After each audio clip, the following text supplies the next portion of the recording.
A paz do Senhor para as irmãs. Irmãs, mais uma vez estamos aqui para aprender a gloriosa palavra do Senhor. Vamos começar com uma oração.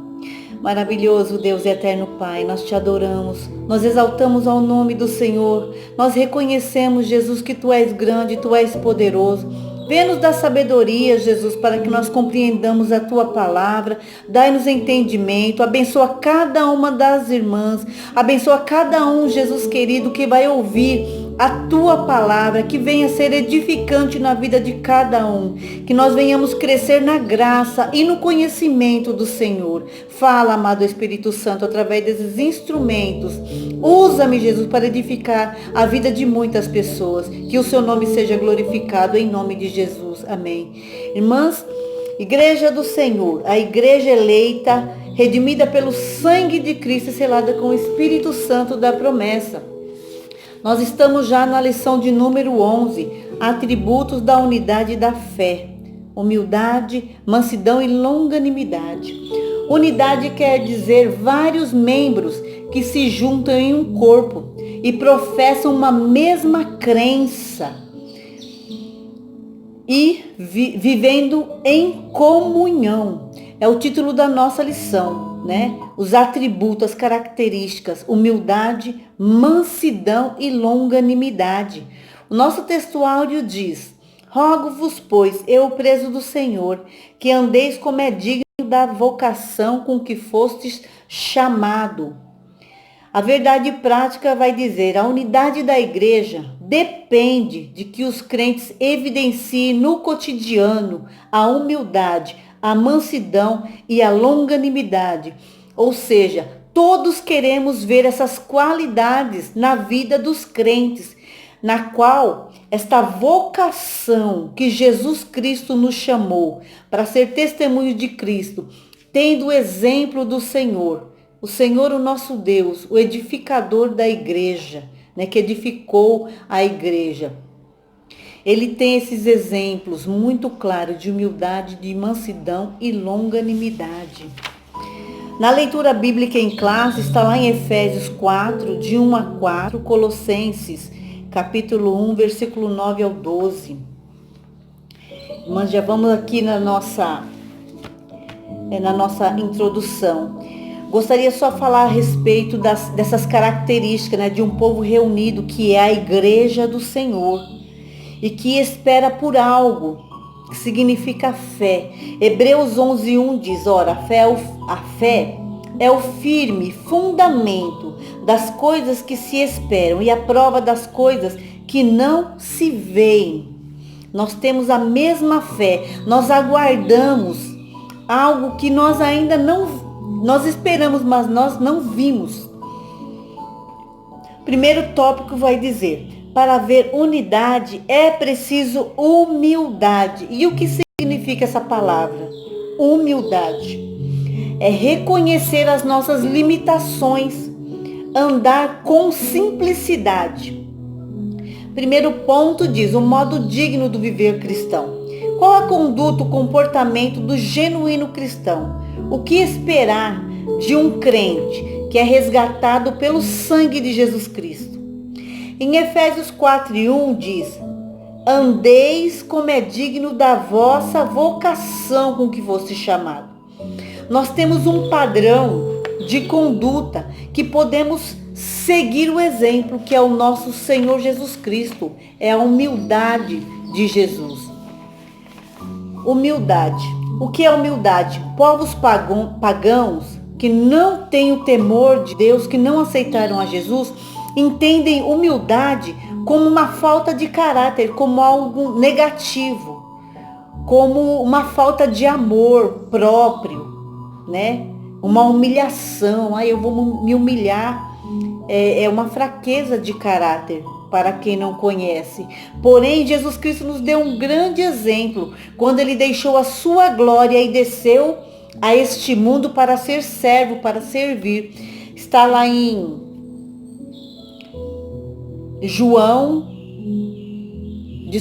Filipenses 2, 6 e 7, que diz: que sendo em forma de Deus, não teve por usurpação ser igual a Deus, mas aniquilou-se a si mesmo, tomando a forma de servo, fazendo-se semelhante aos homens. O Senhor deixou esse exemplo de quem quer, aquele que quer ser o maior, sirva a todos.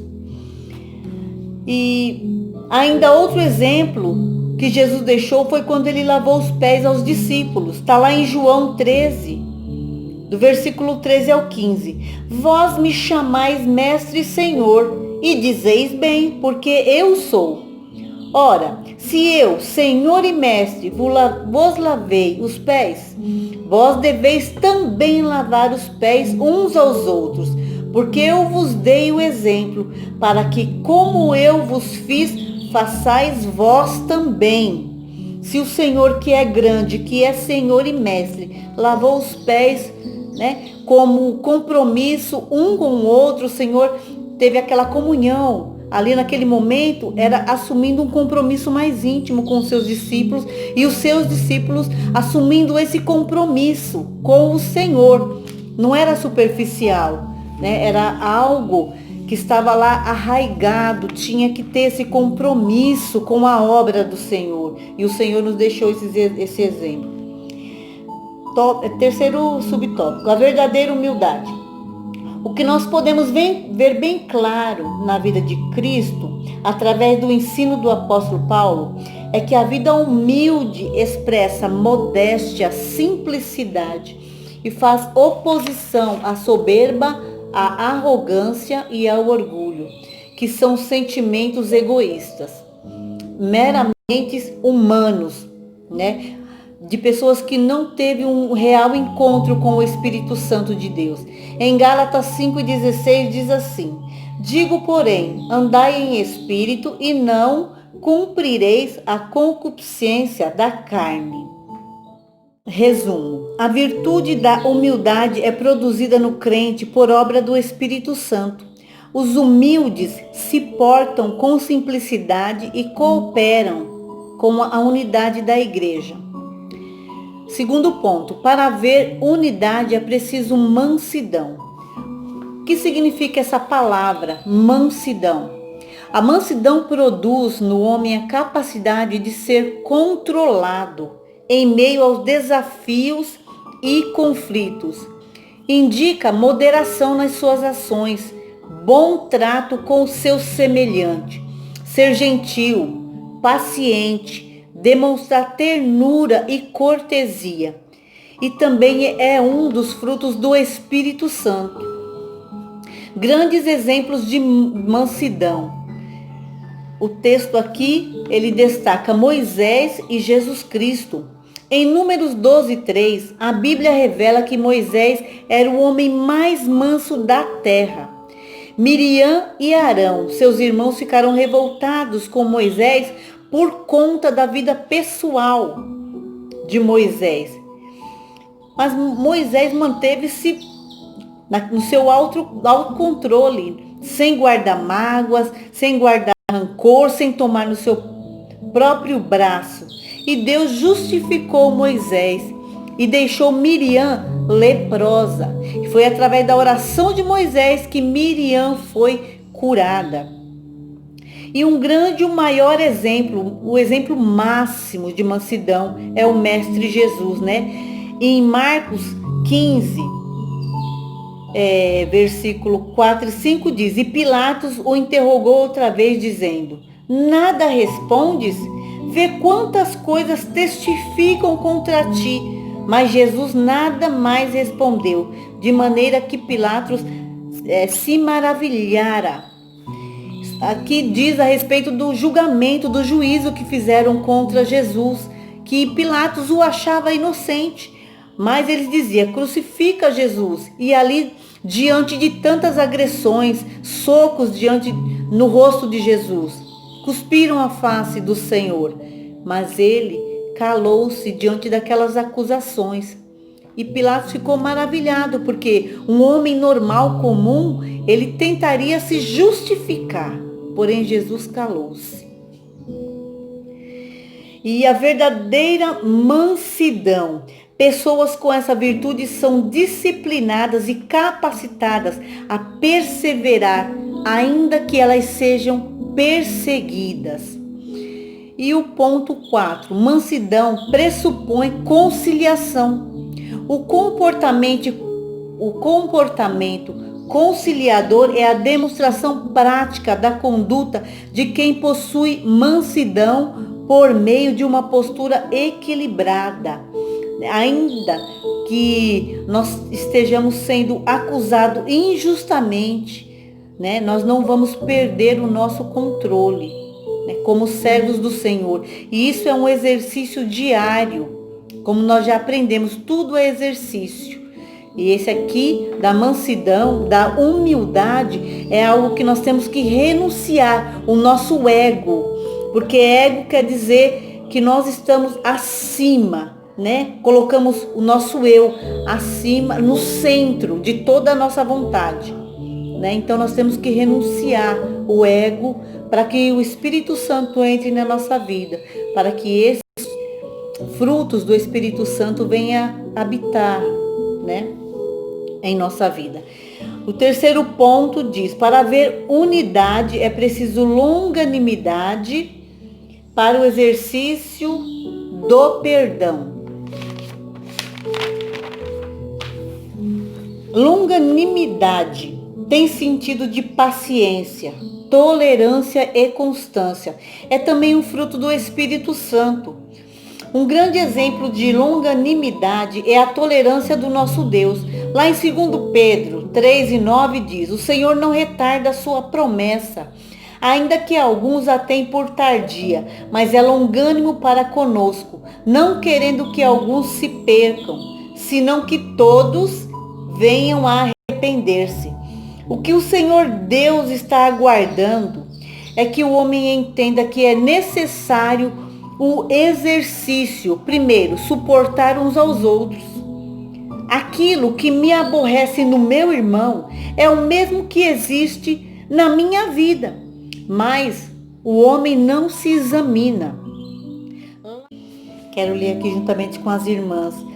Mateus 7. Não julgueis para que não sejais julgados, porque com o juízo com que julgardes, sereis julgados, e com a medida com que tiveres medido, vos hão de medir a vós.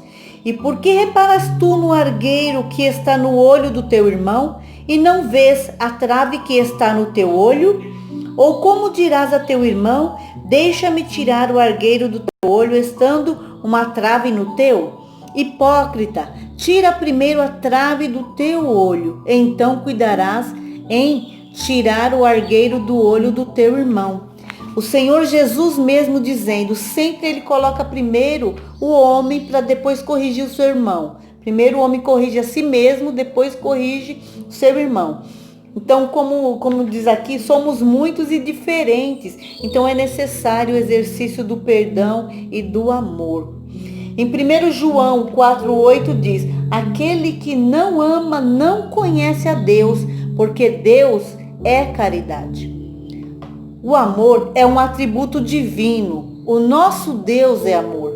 Somente quem se entregou a Deus vai conseguir renunciar a si mesmo, deixar o egoísmo. Egoísmo é exclusivismo exagerado com seus próprios interesses, sem se comover com o outro. É o eu no centro de tudo. Como uma comunidade cristã que nós somos, seguimos o exemplo do Mestre Jesus.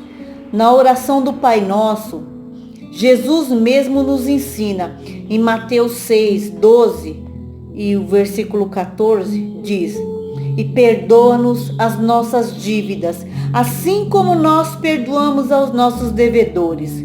Porque, se perdoardes aos homens as suas ofensas, também vosso Pai Celestial vos perdoará a vós. Longanimidade é exatamente a gente ter a paciência e a tolerância, né, com o nosso irmão, como amar o nosso irmão como a nós mesmos. Se nós nos amamos, nós temos tolerância conosco, porque muitas vezes, né, como que nós vamos amar o nosso irmão? Como que nós vamos amar o nosso próximo? né? Amando a nós mesmos, como é o mandamento do Senhor, amar a Deus sobre todas as coisas e ao próximo como a ti mesmo. Que nós possamos viver em comunidade e essa unidade é como um corpo perfeito, trabalhando como uma engrenagem.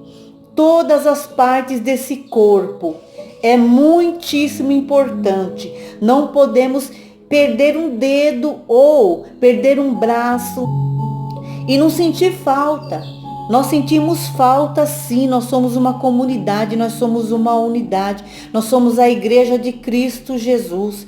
Nós temos que ter a humildade para viver em comunhão com o outro, entender o momento, né, um do outro. Nós temos que ter a mansidão para tratar o outro, às vezes com dificuldade, né? Nós ajudarmos uns aos outros, porque isso é viver em comunidade, né? Isso é viver numa sociedade. E nós temos a mesma fé.